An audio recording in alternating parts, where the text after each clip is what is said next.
राधे राधे दोस्तों। आज की कहानी है बचत। नया बेटा, तुम्हें तो पता ही है, तुम्हारी ननंद शोभा की शादी तय हो गई है। तुम्हारे देवर अजय का अपना परिवार है, 2 बच्चे हैं, तो वो खर्च नहीं कर सकता। तुम तो 2 ही सदस्य हो, तुम्हारे बच्चे भी नहीं हैं, तो तुम्हारा खर्चा भी कम होगा। शोभा की शादी में सारा खर्च तुम ही करना। नेहा बोली, माँ जी, 2 ही क्यों, हम तो आपके साथ रहते हैं। आप, शोभा, हम दोनों 4 सदस्य हैं। शादी में तो हम उतना ही देंगे जितना हमारा बनता है। आधा खर्च अजय ही करेगा और आधा हम। आपने तो बड़ी आसानी से कह दिया कि अजय का खर्च ज़्यादा है और हमारी बचत ज़्यादा है, लेकिन आपने कभी ये सोचा है हमारे बच्चे नहीं हैं, हमें बुढ़ापे में भी खुद ही कमा कर खाना है। शरीर पता नहीं कब तक साथ देगा। कुछ बचत होगी तो तभी हम बुढ़ापे में अच्छे से खा पी सकेंगे।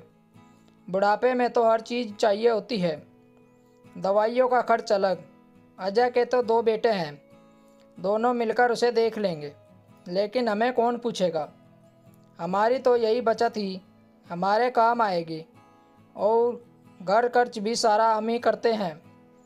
अजय तो परिवार से अलग रहता है, घर भी नेहा के पति का ही है।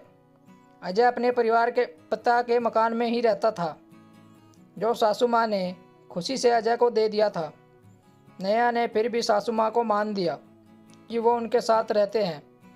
जब बुढ़ापा आएगा तब देखा जाए। नेहा की सासू माँ बोली, अभी तो तुम्हें खर्च करना ही पड़ेगा, मैं विजय से बात करूँगी। नेहा बोली, ठीक है, आप बात कर लीजिए, विजय भी उतना ही देंगे जितना हमारा बनता है। उन्हें भी पता है जो उनकी जिम्मेदारी है, लेकिन जिम्मेदारी तो दोनों भाई की है। आप अजय को क्यों नहीं कहती? वे दोनों पति पत्नी नौकरी करते हैं, हमारी तो एक ही कमाई है। हम अपनी जिम्मेदारी ज़रूर निभाएंगे, लेकिन अजय को भी अपनी जिम्मेदारी निभानी होगी। नहीं तो आप कहीं से भी व्यवस्था कीजिए, क्योंकि हमें तो अपने भविष्य के लिए इंतज़ाम करना है। आप माँ हैं, आपके लिए दोनों बच्चे बराबर होने चाहिए। आप एक के कंधे पर पूरा बोझ क्यों डालना चाहते हैं? एक तो शादी के 10 साल बाद हम संतान सुख से वंचित हैं। आपने बच्चा भी गोद नहीं लेने दिया और हमारी बचत भी आप खर्च करवाना चाहती हैं। बस अब और नहीं। आपको तो हमारे दुख से कुछ लेना देना नहीं, सिर्फ हमारी बचत दिख रही है। हम अपना फ़र्ज ज़रूर निभाएंगे। अजय को भी उसका फ़र्ज निभाने को कहिए।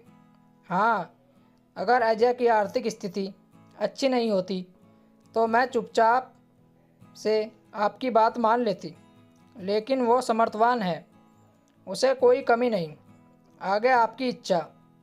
हम शोभा की शादी का आधा खर्च ज़रूर देंगे, आधा आप अजय से लीजिए।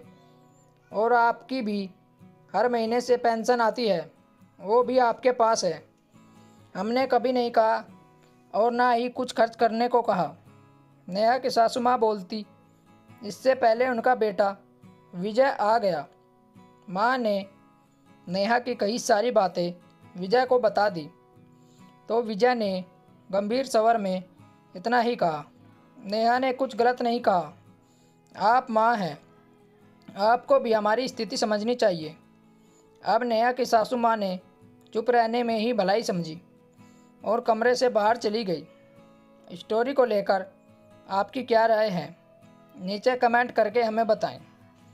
ऐसी ही और बेहतरीन कहानियाँ सुनने के लिए हमारे चैनल रोचक कहानी वॉइस को ज़रूर सब्सक्राइब करें।